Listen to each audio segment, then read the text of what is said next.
Hello दोस्तों, मैं हूं सुरेश और आप देख रहे हैं टेक्सटाइल एडवाइज़र।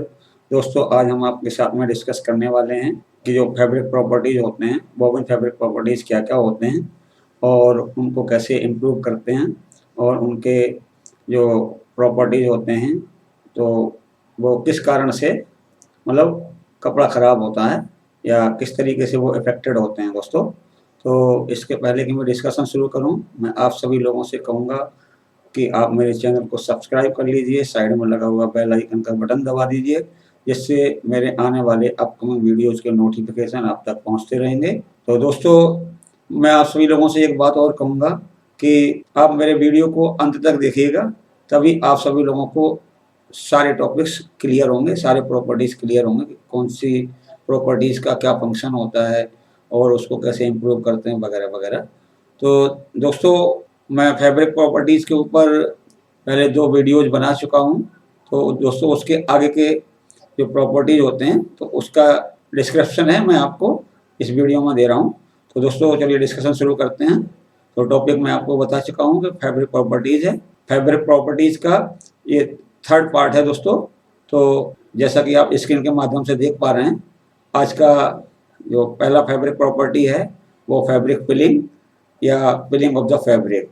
तो दोस्तों, एक्चुअल में पिलिंग क्या होती है दोस्तों? तो पिलिंग को अगर हम डिस्क्राइब करें, उसकी डेफिनेशन पे जाएँ, तो वो होती है the ball formation on the fabric surface during fabric wear due to the entanglement of protruding fibres is termed as pilling. दोस्तों, क्या होता है कि जब आपका कपड़ा किसी सरफेस से रब करता है या आप कपड़े को पहनते हो और उसका यूज होता है, वो रगड़ता है कहीं पे, तो उसमें क्या होता है कि जो प्रोट्रूडिंग फाइबर होते हैं, जो धागे के बाहर निकले हुए होते हैं, वो एंटेंगल हो जाते हैं आपस में और एक बॉल बन जाती है। तो आपके फैब्रिक सरफेस पे बहुत सारे बॉल दिखाई पड़ने लगते हैं। तो दोस्तों, इसको हम बोलते हैं फैब्रिक पिलिंग। दोस्तों, अब आप पूछेंगे ये फैब्रिक पिलिंग होती क्यों है? तो मैं आपको बताता हूँ दोस्तों, क्या होता है। When the fabric is used for garment. दोस्तों, जब आपका कपड़ा होता है, वो गारमेंट के लिए यूज होता है, फ्लैट शीट के लिए यूज होता है, फिटेड शीट के लिए यूज होता है, कार सीटिंग में होता है, टेबल लिनन ईटीसी, मतलब टेबल लिनन में भी यूज होता है। तो ये क्या होता है, it passes under various kind of situations like rubbing, stretching, lighting, raining etc. तो जो आपका कपड़ा होता है, वो डिफरेंट डिफरेंट सिचुएशन से गुजरता है दोस्तों। वो सिचुएशन कौन कौन सी होती हैं? रबिंग भी हो सकती है, स्ट्रेचिंग भी हो सकती है, लाइटिंग मतलब रोशनी के साथ में या लाइट के साथ में उसका एक्सपोजर हो सकता है, और बारिश के साथ में भी उसका एक्सपोजर हो सकता है दोस्तों। तो क्या होता है, the rubbing of the fabric badly affect the fabric surface. तो दोस्तों, जो रबिंग की सिचुएशन होती है, रबिंग मतलब रगड़ने की सिचुएशन होती है, जो फैब्रिक की जो किसी सरफेस से रगड़ती है, तो वो फैब्रिक सरफेस को बहुत बैडली अफेक्ट करती है दोस्तों। This rubbing situation generates balls on the fabric surface. दोस्तों, रबिंग की सिचुएशन होती है, वो अपने कपड़े के ऊपर, फैब्रिक सरफेस के ऊपर बॉल्स बना देती है। Thus we can say that the balls formation on the fabric surface during fabric wear due to the entanglement of protruding fiber is termed as pilling। तो दोस्तों, इस तरीके से आपके कपड़े पे जो बॉल बन जाते हैं रबिंग के द्वारा, और वो बनते कैसे हैं, जो आपके फैब्रिक सरफेस के ऊपर प्रोट्रूडिंग फाइबर होते हैं, वो इंटेंगल हो जाते हैं आपस में और आपके फैब्रिक सरफेस के ऊपर बहुत सारे बॉल दिखाई पड़ने लगते हैं। तो इससे आपका जो फैब्रिक का सरफेस होता है, बहुत बैडली अफेक्टेड होता है। और इस तरीके का कपड़ा होता है, अगर आप किसी गारमेंट में यूज कर रहे हैं और या सपोज करिए आपके पैंट में यूज हो रहा है, और पैंट में यूज होगा तो जो जो पीछे की साइड होती है पैंट की, जब आप किसी कुर्सी पर बैठते हैं, सीट पर बैठते हैं, चेयर पर बैठते हैं, तो क्या होता है, वो रगड़ती है दोस्तों, नी पे भी रगड़ती है। तो वहाँ पे क्या होगा कि आपके कपड़े में बॉल फॉर्मेशन हो जाएगा। इसी तरीके से आप शर्टिंग में यूज कर रहे हैं, तो आपके कफ है, कॉलर है, तो इस तरीके की सरफेस बहुत जल्दी बॉल फॉर्मेशन हो जाता है और बहुत गलत इंप्रेशन देता है दूसरे के मन में या लोगों के मन में। तो दोस्तों, ये जो आपका फैब्रिक फिलिंग होती है, वो किस किस फैक्टर से अफेक्टेड होती है दोस्तों? These walls on the fabric surface form due to the rubbing. तो जैसा मैंने पहले भी बताया, ये जो बॉल होते हैं, फैब्रिक सरफेस के ऊपर बनते हैं वो रबिंग की वजह से बनते हैं। The pilling of the fabric is always a major fabric quality issue. ये जो आपकी पिलिंग होती है ये हमेशा एक बहुत बड़ा फैब्रिक क्वालिटी का इशू होता है, because it directly affect the fabric surface, क्योंकि ये डायरेक्टली आपके फैब्रिक सरफेस को प्रभावित करता है। Some factors influencing fabric pilling are given below.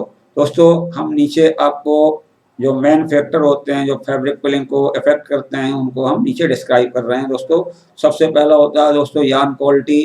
तो आपकी यार्न क्वालिटी बहुत इंपॉर्टेंट होती है और वो किस तरीके से आपके कपड़े में फैब्रिक पिलिंग को इफेक्ट करती है। The quality of yarn to be used in the fabric has a major impact on the pilling.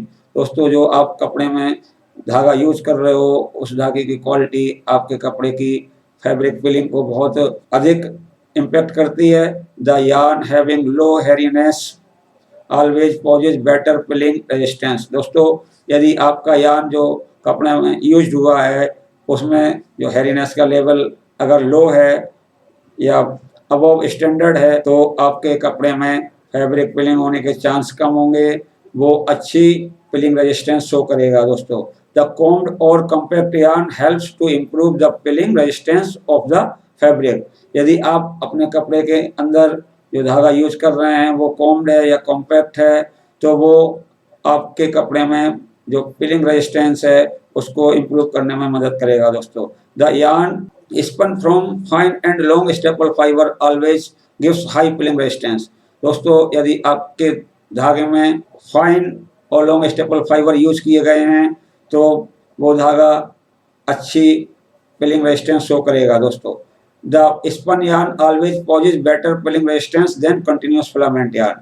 दोस्तों जो आपका स्पन यार्न होता है वो हमेशा कंटिन्यूस यार्न से बेटर पिलिंग रेजिस्टेंस शो करता है। दोस्तों ऐसा क्यों होता है मैं आपको बताता हूँ। क्या होता है कि जब कोई फिलामेंट का धागा होता है तो उसमें क्या होता है कंटिन्यूस फिलामेंट से वो बनता है, तो जब आपका धागा रब करेगा या सही रब करा अगर सिंगल फिलामेंट भी टूट गया आपका तो वो आपका फिलिंग के रूप में परिवर्तित हो जाएगा। दोस्तों अब दोस्तों दूसरा फैक्टर होता है टाइप ऑफ मटेरियल। दोस्तों टाइप ऑफ मटेरियल में क्या होता है कि आपका जो कपड़ा है उसमें जो धागा यूज किया है वो कौन से मटेरियल से बना है, पॉलिस्टर से बना, नायलॉन से बना, एक्रेलिक से बना या कॉटन से बना, वूल से बना। तो दोस्तों क्या होता है कि the natural fibre have better pilling resistance than man made fibres.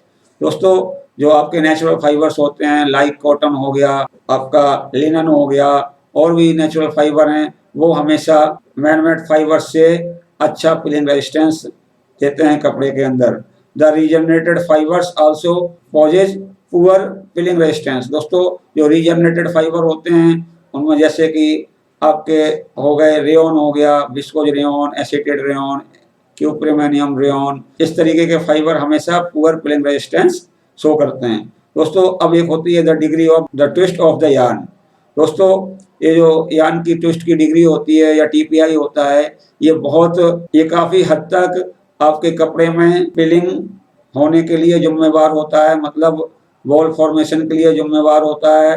दोस्तों क्या होता है कि जो स्पन यार्न होता है उसके अंदर जो फाइबर एक दूसरे को होल्ड करते हैं वो ड्यू टू ट्विस्ट ही करते हैं। यदि आपके धागे में ट्विस्ट कम होगा तो जो फाइबर की जो फ्रेम बाहर निकलने का चांस बहुत ज़्यादा होता है, मतलब जो फाइबर होते हैं धागे के वो बाहर की तरफ आने लगते हैं। यदि आपके धागे में ट्विस्ट ज़्यादा होगा तो उस धागे में फाइबर के बाहर निकलने की पॉसिबिलिटी बहुत कम हो जाएगी। दोस्तों the optimum amount of twist present in the yarn helps to improve the pilling resistance of the fabric. दोस्तों आपके धागे के अंदर यदि ऑप्टिमम ट्विस्ट है, मतलब जहाँ तक संभव हो सकता है उतना ट्विस्ट अगर आपने धागे में दिया हुआ है तो क्या होता है दोस्तों, because the degree of twist helps to hold the fibre together in the yarn.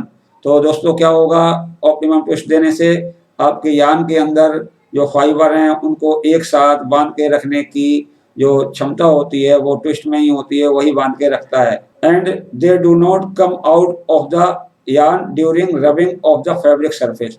अगर आपके धागे में फाइबर टू फाइबर जो ग्रिपिंग फोर्स होगा वो ज़्यादा होगा तो आपके फाइबर बाहर नहीं आएंगे, सरफेस पे नहीं आएंगे, तो आपके कपड़े में पिलिंग नहीं होगी। दोस्तों एक फैक्टर होता है weave of the fabric. The weave of the fabric has little impact on the pilling resistance of the fabric. जो आपकी वीव होती है वो कुछ हद तक आपके कपड़े में पिलिंग जनरेट होने के लिए जिम्मेवार होती है, कम इफेक्ट करती है। The weave having more interlacing point shows better pilling resistance of the fabric. दोस्तों जो आप कपड़े में वीव यूज कर रहे हैं उसमें जितने ज़्यादा नंबर ऑफ इंटरलेसिंग्स होंगे उतना ही आपके कपड़े की जो पिलिंग रेजिस्टेंस होगी वो ज़्यादा होगी। The plain weave possesses better pilling resistance than twill और साटिन।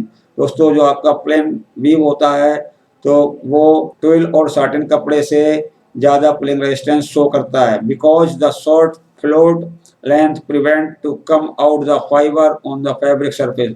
दोस्तों ऐसा क्यों होता है? क्योंकि जो आपका प्लेन कपड़ा होता है उसमें जो फ्लोट्स होते हैं धागे के बाहर की और वेफ्ट के वो छोटे छोटे होते हैं, तो उनसे हमें हेल्प मिलती है, वो प्रिवेंट करते हैं धागे का फाइबर बाहर आने में। तो दोस्तों उससे आपके कपड़े की पिलिंग रेजिस्टेंस इंप्रूव हो जाती है। दोस्तों यदि आपके कपड़े में कोई लॉन्ग फ्लोट होते हैं तो उससे क्या होता है कि आपकी जो पिलिंग रेजिस्टेंस होती है वो पुअर हो जाती है। दोस्तों एक फैक्टर होता है count and construction of the fabric. दोस्तों जो आपके कपड़े की काउंट एंड कंस्ट्रक्शन होती है वो भी आपके कपड़े के पिलिंग रेजिस्टेंस को प्रभावित करती है। दोस्तों मैं एग्जांपल के माध्यम से आपको समझा रहा हूँ। देखिए दोस्तों, suppose that two fabric have identical warp and weft count. दोस्तों दो कपड़े हैं, उनके जो वार्प और वेफ्ट काउंट क्या है, सेम है। In this case the fabric having more EPI and PPI will show better filling resistance because of firmness of the fabric।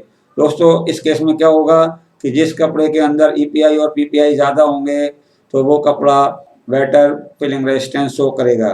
दोस्तों अब दूसरे केस में क्या होगा, suppose that two fabric have identical EPI and PPI. अब दोस्तों हमने यहाँ पे क्या करा कि दो कपड़ों के जो ईपीआई और पीपीआई हैं वो हमने इक्वल कर दिए हैं। इन this case the fabric having coarser warp count and weft count will show improved pilling resistance in the fabric। तो दोस्तों इस केस में क्या होगा, जिस कपड़े के अंदर जो धागा यूज हो रहा है कोर्सर वार्प और वेफ्ट काउंट यूज होगा वो कपड़ा इम्प्रूव्ड पिलिंग रेजिस्टेंस शो करेगा। दोस्तों तो दोस्तों अब आगे बढ़ते हैं। अगला आपका फैब्रिक प्रॉपर्टी है drape coefficient of the fabric. दोस्तों ये जो ड्रेप कोफिशिएंट होता है कपड़े का बहुत इंपॉर्टेंट कैरेक्टरिस्टिक होता है कपड़े का। It prescribes the fabric deformation by gravity when it is allowed to hang under its own weight। मतलब सीधा सा है कि ये हमें बताता है कि जब आप कपड़े को अंडर ऑन वेट्स हैंग कर रहे हो तो उस कपड़े के अंदर कितना डिफॉर्मेशन आ रहा है। दोस्तों तो इसकी अगर टेक्निकली आप परिभाषा देखोगे तो होगी it is the ratio of the difference between the area of the draped sample and supporting disc to the difference between the area of the specimen and the supporting disc। मतलब कहने का यह है कि जो आपका ड्रेप टेस्टर होता है तो उसमें क्या होता है, एक डिस्क लगी होती है। तो दोस्तों क्या करते हैं कि पहले तो हम स्पेसिमेन काटते हैं, स्पेसिमेन होगा वो राउंड होगा और उसको हम एक प्लेट होती है, राउंड प्लेट होती है, उसके ऊपर रखते हैं, लटकाते हैं। तो उसके बाद में क्या होता है कि वो कपड़ा ड्यू टू ग्रेविटी डिफॉर्म हो जाता है। मतलब उसका जो अगर आप देखोगे तो वो कितना एरिया कवर कर रहा है, जो कवर्ड एरिया कम हो जाता है। तो दोस्तों ये होता है कि area of the draped sample minus area of the supporting disc divided by the area of the specimen minus area of the supporting disc. तो इसका जो रेशियो आता है उसको हम बोलते हैं ड्रेप कोफिशिएंट। दोस्तों it's value becomes always less than 1। दोस्तों जो ड्रेप कोफिशिएंट होता है इसकी वैल्यू जो होती है वो हमेशा 1 से कम होती है। The low value of the drape coefficient shows good draping properties of the fabric. दोस्तों यदि आपके कपड़े की जो ड्रेप कोफिशिएंट है वो कम आ रही है, उसकी वैल्यू कम आ रही है, तो इसका मतलब ये होता है कि आपके कपड़े का जो ड्रेपिंग प्रॉपर्टीज है वो अच्छा है। Some factors affecting the drape coefficient of the fabric are given below. दोस्तों हम नीचे कुछ फैक्टर्स दे रहे हैं जो आपके कपड़े की ड्रॉपिंग प्रॉपर्टीज को अफेक्ट करते हैं। दोस्तों कौन कौन से फैक्टर होते हैं वो, the wait per square unit of the fabric. दोस्तों, the fabric weight per square unit of the fabric has a direct impact on the drape coefficient of the fabric. जो कपड़े का वेट पर स्क्वायर यूनिट होता है वो आपके drape coefficient को बहुत ज्यादा प्रभावित करता है. The fabric having lower weight per square unit always possesses better draping properties. दोस्तों, जिस कपड़े का भी वेट पर स्क्वायर यूनिट कम होता है वो अच्छी ड्रेपिंग प्रॉपर्टीज शो करता है. दोस्तों, एक होता है count and construction of the fabric. अब दोस्तों देखिए, आपके कपड़े में क्या है, if the count of the yarn is the same for two fabric. हमारे पास में दो कपड़े हैं, उन दोनों के काउंट सेम है, मतलब बार्क में अपना सेम काउंट लगा हुआ है. The fabric having higher threads count per square inch shows poor draping properties. इस केस में क्या होगा दोस्तों कि जिस भी कपड़े में आपके जो threads count per square inch है वो ज्यादा होंगे, उस कपड़े की ड्रेपिंग प्रॉपर्टीज पुअर होगी. If the thread counts per square inch is the same for two fabrics. अब इसका हम दूसरा पहलू बताते हैं आपको. यदि आपके कपड़े में जो थ्रेड काउंट्स है दोनों कपड़ों के लिए सेम है, the fabric having courser yarn count gives poor draping properties. दोस्तों, तो जिस भी कपड़े में हम कोर्सर बार्क और वेफ्ट यूज कर रहे होंगे उस कपड़े की ड्रेपिंग प्रॉपर्टीज होगी दोस्तों वो पुअर होगी. अब दोस्तों आता है टाइप ऑफ मटेरियल. तो टाइप ऑफ मटेरियल कैसे प्रभावित करता है आपकी ड्रेपिंग प्रॉपर्टीज को. दोस्तों देखिए, type of material to be used in the fabric has a direct impact on the fabric surface. दोस्तों, जो कपड़े में टाइप ऑफ मटेरियल यूज हो रहा होता है वो आपके कपड़े को डायरेक्टली इफेक्ट करता है, मतलब ड्रेपिंग प्रॉपर्टीज को इफेक्ट करता है. The cotton fibre gives better draping properties than flax fibre. दोस्तों, यहाँ पे देखिए, अगर आपका कपड़ा कॉटन फाइबर से बना है और एक कपड़ा फ्लेक्स फाइबर से बना है, उन दोनों में अगर काउंट सेम हो और कंस्ट्रक्शन सेम हो, ईपीआई पीपीआई सेम हो, डीएसएम सेम हो, तो आपका जो कॉटन फाइबर होगा उससे बना हुआ कपड़ा अच्छी ड्रेपिंग प्रॉपर्टी शो करेगा. The soft material always shows better draping properties. दोस्तों, आपका मटेरियल जितना सॉफ्ट होगा उतना ही आपके कपड़े की ड्रेपिंग प्रॉपर्टीज अच्छी आएगी. दोस्तों, अब एक फैक्टर होता है वीव ऑफ द फैब्रिक. दोस्तों, वीव कैसे प्रभावित करती है हमारे ड्रेपिंग प्रॉपर्टीज को. द लूज वीव और the weave having low interlacing point give improved draping properties.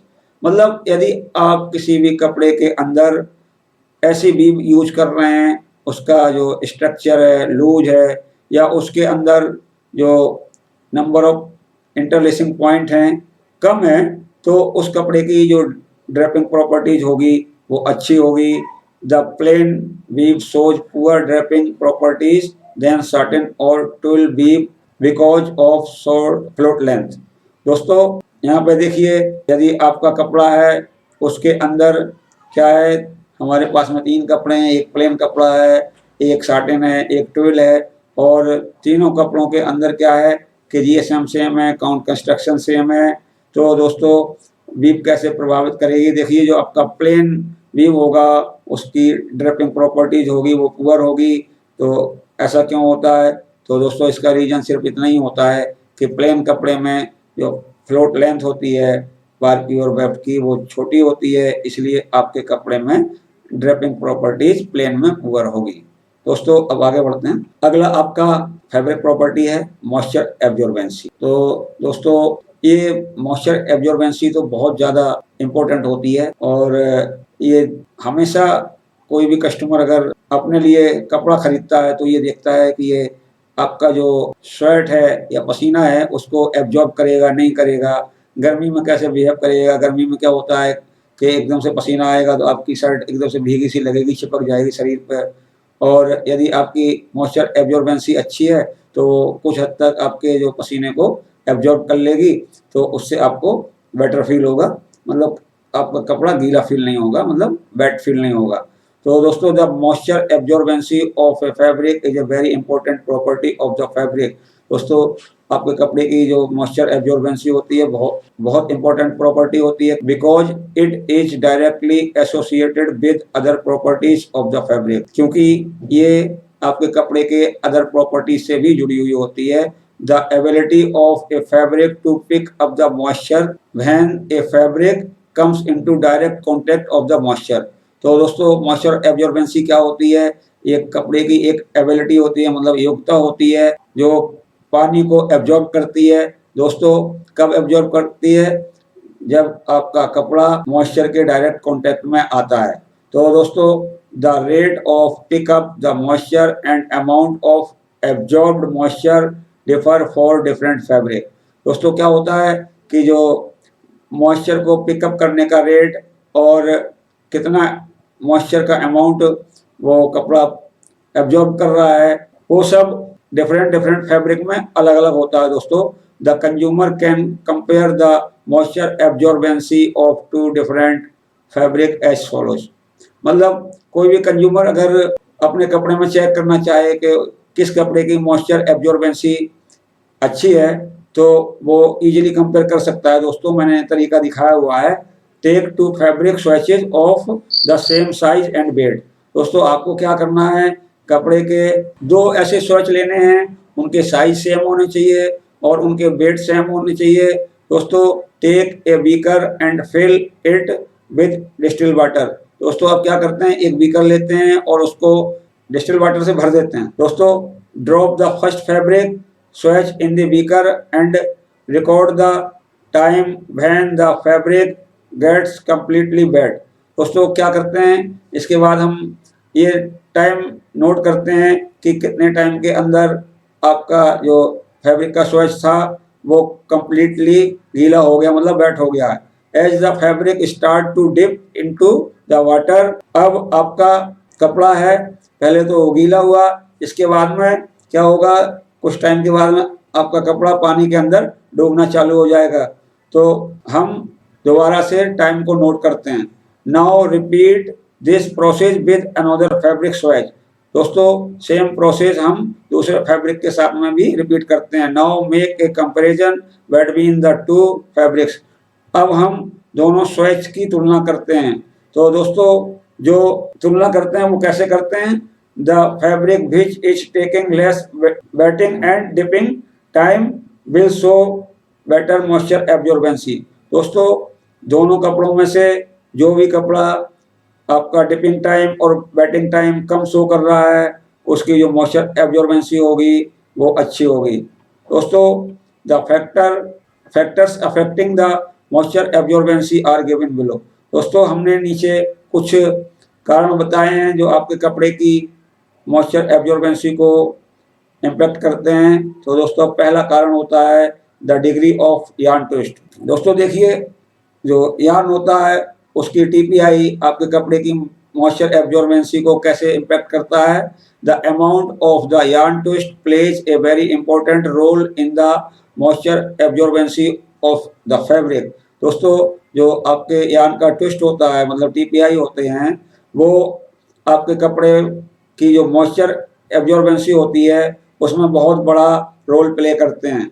A low twist yarn always has more air space in it. दोस्तों क्या होता है कि आपका जो लो ट्विस्ट यार्न होता है उसके अंदर जो एयर स्पेस होता है वो ज़्यादा होता है। As the amount of twist increases, जैसे जैसे आपकी टीपीआई बढ़ते जाते हैं, the yarn becomes more compact and the air space in the yarn is also decreases. तो दोस्तों जैसे जैसे टीपीआई बढ़ेंगे क्या होगा, आपका यार्न कम्पैक्ट होता जाता है और उस धागे के अंदर यार्न स्पेस घटता जाता है। Due to the reduction of air space in the yarn the moisture absorbency also reduced. दोस्तों क्या होता है कि जैसे ही आपकी धागे में एयर स्पेस घटती है उससे आपके कपड़े की मॉइस्चर एब्जॉर्बेंसी घट जाती है। Thus we can say that the moisture absorbency of the fabric is inversely proportional to the degree of the yarn twist.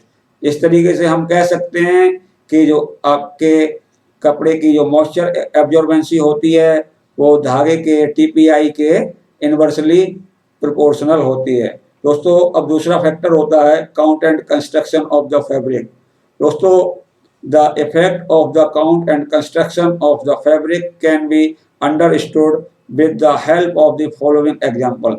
दोस्तों जो काउंट एंड कंस्ट्रक्शन का जो प्रभाव आपके मॉइस्चर एब्जॉर्बेंसी पर होता है उसको हम एग्जाम्पल के माध्यम से आपको डिस्क्राइब कर रहे हैं। तो दोस्तों क्या होता है, suppose that there are two fabric A and B, हमारे पास में दो कपड़े हैं ए और B, and both have been woven with the similar count, और दोनों कपड़े ए और बी समान काउंट से बने हुए हैं। Fabric A has greater threads per square inch then B. दोस्तों जो हमारा कपड़ा ए है उसमें threads per square inch B से ज्यादा है। In this case the fabric a possesses poor moisture absorbency. तो क्या होता है कि जो हमारा कपड़ा ए है वो पुअर मॉइस्चर एब्जॉर्बेंसी शो करता है। तो ऐसा क्यों होता है, because air space in this fabric is decrease. दोस्तों ईपीआई पीपीआई या थ्रेड्स काउंट बढ़ने से आपके कपड़े के अंदर एयर स्पेस घट जाता है। If two fabric have similar threads per square inch, अब दोस्तों क्या है कि दोनों कपड़े में थ्रेड्स पर स्क्वायर इंच ज्यादा है, then the fabric woven with fine count yarn shows better moisture absorbency.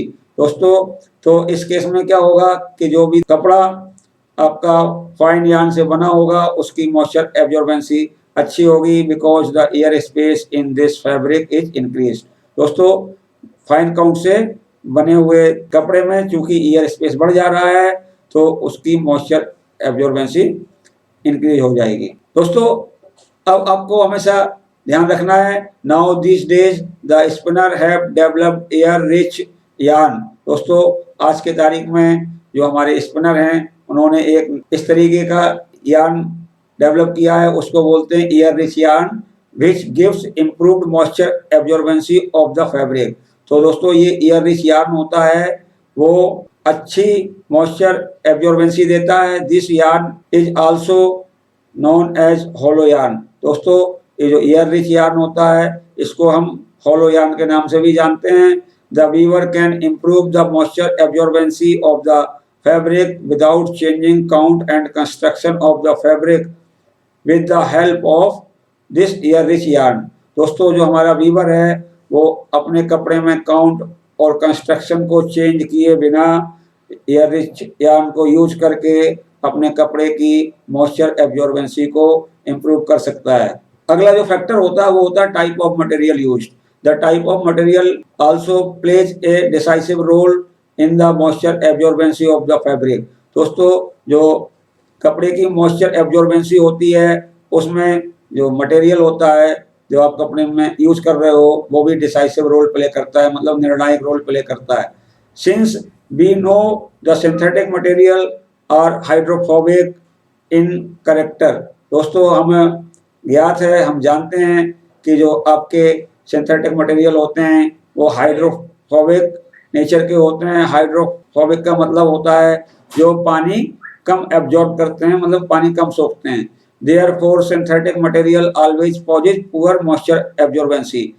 दोस्तों जितने भी सिंथेटिक मटेरियल होते हैं वो पुअर एब्जॉर्बेंसी शो करते हैं। The yarn made of long staple and fine fiber possess better moisture absorbency of the fabric। दोस्तों ऐसा यार्न जो लॉन्ग स्टेपल और फाइन फाइबर से बना है उसकी मॉइस्चर एब्जॉर्बेंसी बेटर होती है। The fabric made of spun yarn has better moisture absorbency than filament yarn. दोस्तों क्या होता है कि यदि आपका कपड़ा स्पन यार्न से बना है उसकी मॉइस्चर एब्जॉर्बेंसी फिलामेंट यार्न से बने हुए कपड़े से बेटर होगी, because of much air space present in the spun yarn, क्योंकि आपके स्पन यार्न में ज़्यादा एयर स्पेस प्रेजेंट होता है। The multi filament yarn has better moisture absorbency than monofilament yarn. दोस्तों यदि आपका कपड़ा मल्टी फिलामेंट यार्न से बना है तो उसकी मॉइस्चर एब्जॉर्बेंसी ज़्यादा होगी उस कपड़े से जो मोनोफिलामेंट यार्न से बना हुआ है। दोस्तों अब आती है कपड़े की weave of the fabric. The weave of the fabric also has a high impact on the moisture absorbency of the fabric. दोस्तों कपड़े की बीव भी आपके मॉइस्चर एब्जॉर्बेंसी को बहुत ज़्यादा इम्पैक्ट करती है, इफेक्ट करती है, प्रभावित करती है। Since we know that the plain weave has minimum air space due to short float length. दोस्तों हम जानते हैं कि जो हमारा प्लेन कपड़ा होता है उसके अंदर बहुत कम एयर स्पेस होता है या मिनिमम एयर स्पेस होता है due to short float length, मतलब उसके जो फ्लोट होते हैं वो छोटे होते हैं, इसलिए उसमें जो एयर स्पेस होता है वो कम होता है। तो therefore it gives poor moisture absorbency, इसलिए ये जो प्लेन व्यू होती है पुअर मॉइस्चर एब्जॉर्बेंसी देती है। The satin and twill weaves show improved moisture absorbency due to bigger float length and air space. दोस्तों जो हमारे साटन और ट्विल व्यू होते हैं उनकी मॉइस्चर एब्जॉर्बेंसी ज़्यादा होती है, उसका कारण ये होता है कि साटन और ट्विल व्यू के अंदर प्लेन कपड़े से बड़े फ्लोट लेंथ होते हैं और एयर स्पेस होता है। तो दोस्तों अब अगला प्रॉपर्टी है water repellency of the fabric. तो दोस्तों क्या होती है वाटर रिपेलेंसी, मैं आपको बताता हूँ। The water repellency of the fabric is the ability to resist the fabric to absorb the moisture.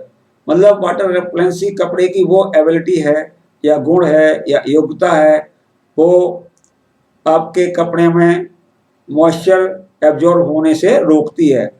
तो दोस्तों the factors affecting the water repellency are given below. दोस्तों हमने नीचे कुछ फैक्टर्स दिए हुए हैं, वो आपके कपड़े की वाटर रिपेलेंसी को जो अफेक्ट करते हैं उनके बारे में मैं नीचे डिस्क्राइब कर रहा हूँ। दोस्तों क्या क्या होता है, जीएसएम होता है, yarn count and construction of the fabric. तो ये सबसे पहला फैक्टर होता है कि the fabric having higher GSM does not always repels more water than lighter GSM fabric.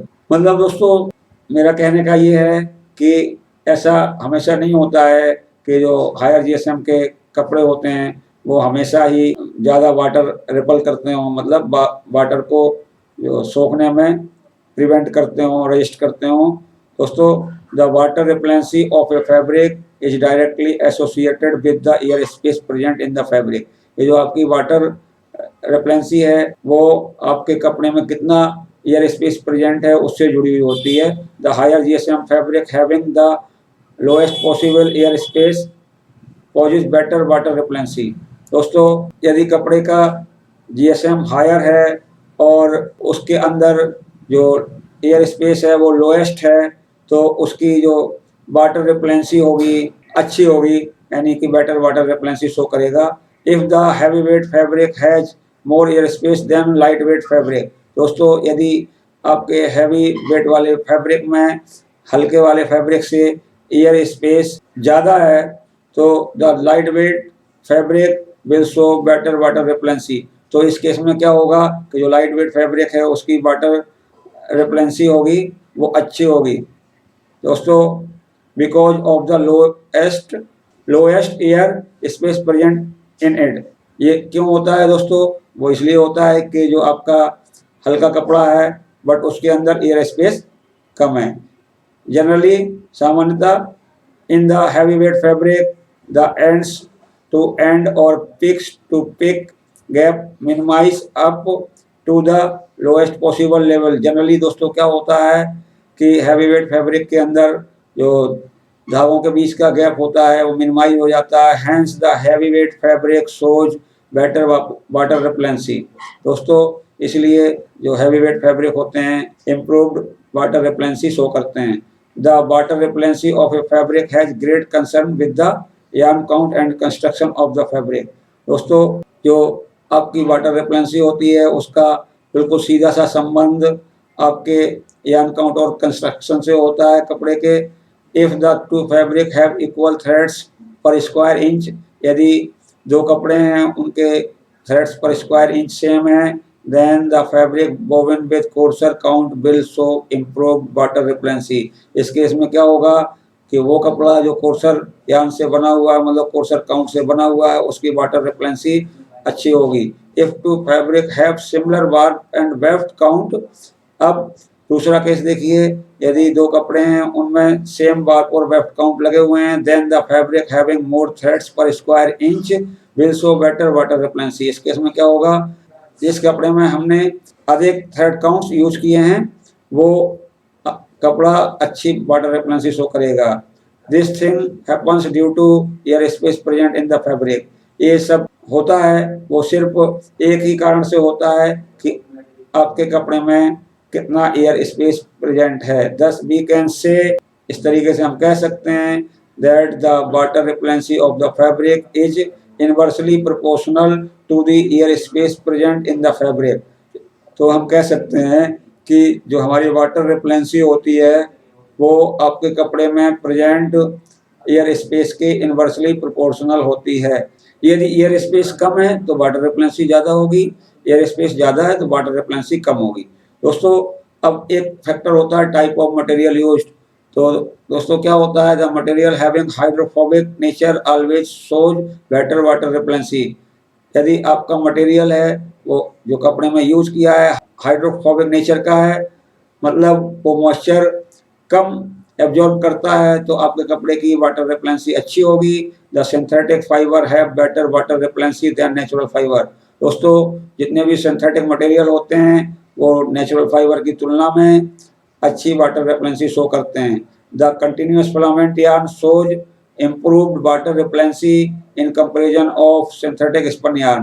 दोस्तों अब आपका मटेरियल अगर सिंथेटिक भी है, उसमें दो कपड़े हैं, एक कंटिन्यूस फिलामेंट यार्न से बना हुआ है और एक बना हुआ है आपका सिंथेटिक स्पन यार्न से, तो उस केस में क्या होगा कि आपका जो कपड़ा फिलामेंट यार्न से बना हुआ है उसकी स्पन यार्न से बने हुए कपड़े से वाटर रिप्लेंसी ज़्यादा होगी। The monofilament yarn always possesses better water repellency than multi filament yarn. दोस्तों जो कपड़ा यदि आपका मोनोफिलामेंट यार्न से बना हुआ है तो उसकी वाटर रिप्लेंसी मल्टी फिलामेंट यार्न से बने हुए कपड़े से ज़्यादा होगी। दोस्तों एक फैक्टर होता है the degree of the twist. अब दोस्तों जो डिग्री ऑफ द ट्विस्ट होता है, देखिए कैसे इम्पैक्ट करता है, कैसे प्रभावित करता है आपके कपड़े की वाटर रिप्लेंसी को। The degree of yarn twist also influences the water repellency of the fabric. मतलब जो यार्न की डिग्री ऑफ द ट्विस्ट होती है, मतलब टीपीआई होते हैं, वो आपके कपड़े की वाटर रिप्लेंसी को इफेक्ट करता है। As the amount of twist increases, जैसे ही आपके धागे में ट्विस्ट बढ़ती जाती है, the air space also decreases in the yarn, वैसे वैसे ही आपके धागे में एयर स्पेस घटता जाता है। Now the yarn becomes more compact. दोस्तों अब आपका धागा ज़्यादा कम्पैक्ट हो जाता है। In this way the increased degree of yarn twist helps to improve the water repellency of the fabric। इस तरीके से जो बढ़ी हुई ट्विस्ट की मात्रा होती है या बढ़े हुए टीपीआई होते हैं वो आपकी वाटर रिप्लेंसी को इम्प्रूव करने में मदद करते हैं। दोस्तों एक होता है बीम। तो द बीम of the fabric has a great impact on the water repellency of the fabric. दोस्तों जो आपकी फैब्रिक की बीम होती है वो भी आपकी वाटर रिप्लेंसी को बहुत इन्फ्लुएंस करती है। If two fabric has all fabric parameters except बीम। दोस्तों यदि हमारे पास दो कपड़े हैं और उनके सारे पैरामीटर सेम हैं सिवाय बीम के, then the fabric having plain बीम will show better water repellency than satin और 12 बीम। दोस्तों इस केस में क्या होगा कि जिस कपड़े में प्लेन बीम यूज करी गई है तो दोस्तों उस कपड़े की वाटर रिप्लेंसी अच्छी होगी साटिन और 12 बीम की तुलना में। दोस्तों ऐसा होता क्यों है, because of minimum possible air space present in the plain बीम फैब्रिक। दोस्तों ऐसा इसलिए होता है कि प्लेन बीम के अंदर मिनिमम एयर स्पेस प्रेजेंट होता है। दोस्तों अब आगे बढ़ते हैं। एक प्रॉपर्टी होती है thermal conductivity of the fabric. तो दोस्तों थर्मल कंडक्टिविटी क्या होती है, the ability of the fabric to transfer the heat from the higher temperature to the lower temperature surface by conduction is termed as the thermal conductivity of the fabric। दोस्तों क्या होता है कि जो thermal conductivity होती है वो कपड़े की एक प्रॉपर्टी होती है, एबिलिटी होती है। तो वो क्या होता है, मदद करती है कि कोई हायर टेम्परेचर से लोअर टेम्परेचर की तरफ हीट को ट्रांसफ़र करने में मदद करती है, और वो भी किस तरीके से, कंडक्शन के द्वारा। तो दोस्तों हम कह सकते हैं कि the thermal conductivity of a fabric is the ratio of the heat energy transferred per second per unit surface area of the fabric to the temperature difference. मतलब per second per unit area से कितनी जो heat energy है वो higher temperature से lower temperature की तरफ transfer हो रही है। तो दोस्तों उसको बोलते हैं हम thermal conductivity of the fabric. तो दोस्तों कुछ कारण होते हैं जो आपके कपड़े की थर्मल कंडक्टिविटी को प्रभावित करते हैं। तो पहला कारण होता है GSM, yarn count and construction of the fabric. Since we know that the GSM, yarn count and construction of the fabric directly affect the air space present in the fabric। दोस्तों हम पहले ही बता चुके हैं कि जो आपके कपड़े का जीएसएम होता है, यार्न काउंट, कंस्ट्रक्शन जो होती है वो आपके कपड़े के एयर स्पेस को प्रभावित करती है। तो इसमें क्या होता है, therefore the fabric having minimum space possess poor thermal conductivity. तो दोस्तों जिस भी कपड़े में मिनिमम एयर स्पेस होता है वो कपड़ा पुअर थर्मल कंडक्टिविटी शो करता है। Because the lowest air space present to transfer the heat from higher temperature to the lower temperature. दोस्तों एयर स्पेस कम होने की वजह से जो हायर टेम्परेचर से लोअर टेम्परेचर की तरफ हीट ट्रांसफर होने का रेट घट जाता है। Type of material use. दोस्तों ये जो टाइप ऑफ मटेरियल होता है वो भी आपके कपड़े की थर्मल कंडक्टिविटी को इफेक्ट करता है। दोस्तों the type of material used also has a great concern with the thermal conductivity of the fabric. The fabric made of good heat conductor material always gives a better thermal conductivity of the fabric। दोस्तों क्या होता है कि यदि आपके कपड़े में जो मटेरियल यूज किया है और वो हीट का अच्छा कंडक्टर है तो वो इम्प्रूव थर्मल कंडक्टिविटी शो करेगा। The cotton fibre shows better thermal conductivity than wool fibre. दोस्तों आपने भी देखा होगा कि जो आपका कॉटन फाइबर होता है उसकी जो थर्मल कंडक्टिविटी होती है वो अच्छी होती है वूल फाइबर की अपेक्षा। The fabric made of continuous filament yarn shows better thermal conductivity than staple yarn. दोस्तों जो फिलामेंट यार्न होता है उसकी थर्मल कंडक्टिविटी स्पन यार्न से ज़्यादा होती है। The man made fibre shows better thermal conductivity than natural fibres. दोस्तों जो आपका मैन-मेड फाइबर होता है उसकी थर्मल कंडक्टिविटी नेचुरल यार्न से अच्छी होती है। अब दोस्तों एक प्रॉपर्टी होती है light permeability of the fabric. क्या होती है दोस्तों light permeability? The ability of the fabric to allow the degree of light to pass through the fabric is called light permeability. दोस्तों ये लाइट परमेबिलिटी फैब्रिक की एक प्रॉपर्टी होती है जो आपके कपड़े से कितनी लाइट पास हो रही है तो उस एबिलिटी को बोलते हैं light permeability. It depends upon the construction of the fabric, type of material used in the fabric having more air space always gives better light permeability. दोस्तों बड़ा सिंपल सा है, यदि आपके कपड़े के अंदर जितना ज़्यादा एयर स्पेस प्रेजेंट होगा उस कपड़े से उतनी ज़्यादा लाइट पास होगी, मतलब उस कपड़े की उतनी ही ज़्यादा लाइट परमेबिलिटी होगी। तो दोस्तों मैंने आज के वीडियो में ये जो 6 फैब्रिक प्रॉपर्टीज डिस्कस करी और इनके कारण डिस्कस करे, इम्प्रूव करने के तरीके बताए हैं। तो मैं समझता हूँ आप सभी लोगों को बहुत अच्छी तरीके से समझ में आए होंगे। दोस्तों यदि आपको कहीं पर कोई डाउट क्लियर करना है तो आप कमेंट बॉक्स में जाके मुझसे पूछ सकते हैं। और दोस्तों देख के बताइएगा मेरा वीडियो कैसा लगा। यदि आपको मेरा वीडियो पसंद आए तो लाइक करें, अपने दोस्तों में शेयर करें। और दोस्तों यदि आपने अभी तक मेरे चैनल को सब्सक्राइब नहीं किया है तो कृपया मेरे चैनल को सब्सक्राइब कर लीजिए। साइड में लगा हुआ बेल आइकन का बटन दबा दीजिए जिससे मेरे आने वाले अपकमिंग वीडियोज़ के नोटिफिकेशन आप तक पहुँचते रहेंगे। धन्यवाद।